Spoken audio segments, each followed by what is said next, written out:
मैं सरताज आलम खबर 7 से।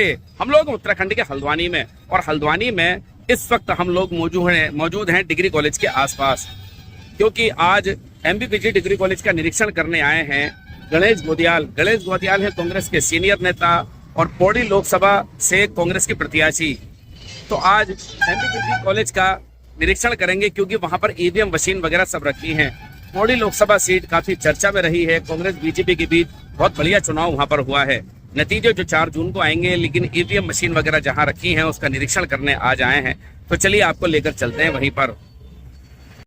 मैं ये महसूस करता हूँ कि ठीक है, मैंने अभी कुछ दिन पहले, आपको याद होगा कि मैंने चुनाव आयोग में जाकर इस बात की शिकायत की थी कि बिल्डिंगों की सुरक्षा बाहर से की जानी चाहिए। मैं आज भी इस बात को कहना चाहता हूँ कि बिल्डिंगों की सुरक्षा बाहर से की जानी चाहिए, और अगर अंदर उनका कहना था कि भाई एक्ट में है कि अंदर गैलरी में रह के सुरक्षा होगी, तो फिर वहाँ पर जितने भी कैंडिडेट हैं उन कैंडिडेटों के प्रतिनिधियों को भी फिर वहाँ पर रहने की वो व्यवस्था होनी चाहिए। बहरहाल यहाँ पर तो मुझे ऐसा लगता है कि प्रशासन चुस्त दुरुस्त है, और यहाँ पर ये बाहर से खुला भी है, क्योंकि बाहर से दिख रहा है, तो यहाँ पर उतना मुझे ऐसा कोई बात नज़र नहीं आती। पर जहाँ पर बिल्डिंग पूरी तरह बंद है और हमारे कैंडिडेटों के जो एजेंट्स हैं उनकी नज़र उस बिल्डिंग के अंदर पड़ी नहीं रही, वहाँ सुरक्षा एजेंसियाँ हैं, वहाँ थोड़ा ये होता है कि भाई एक्सेस हमें वहाँ तक मिलनी चाहिए। सर, माहौल किस तरह से देख रहे हैं? आपने बहुत मजबूती से चुनाव लड़ा है।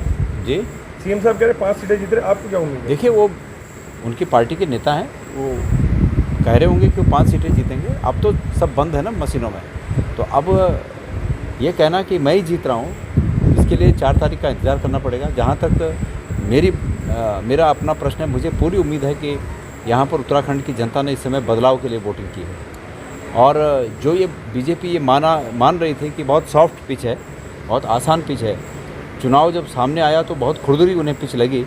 तो वो इस बात का प्रमाण है कि लोगों की भावना को बीजेपी के नेता समझ नहीं पाए।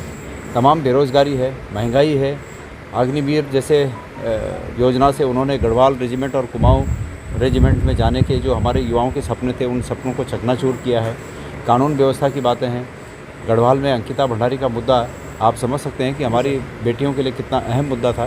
तो उस पर सरकार के द्वारा, भाजपा सरकार के द्वारा प्रॉपर एक्शन न करना, इस रूप में लोग सरकार को अपराधी ठहरा रहे हैं, और उसका खामियाजा बीजेपी को भुगतना पड़ेगा। गोदियाल जी, सबसे हाई प्रोफाइल सीट आपकी रही, पौड़ी सीट पर किस तरह की उम्मीद है? अनिल बलूनी कहीं ना कहीं आए थे। मुझे पूरी उम्मीद है। मैंने कहा कि मैंने कई बार कहा और आज इसको रिपीट करना चाहता हूँ कि चुनाव इस मुकाम पर आप पहुँचा था कि केंद्र और राज्य की सरकार गणेश गोदियाल को जीतने नहीं देना चाहती, और गढ़वाल की जनता, गढ़वाल के मतदाता गणेश गोदियाल को हारने नहीं देना चाहते। तो उस मुकाम पे वो चुनाव आ गया था, उस कसमकस में वो चुनाव हुआ, और मुझे पूरा भरोसा है कि गढ़वाल की जनता जीतेगी।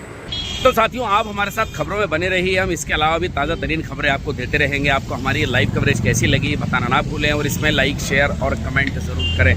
साथियों, मैं चलता हूँ। मैं आपका दोस्त, आपका भाई, मैं सरताज आलम, खबर 7 हल्द्वानी।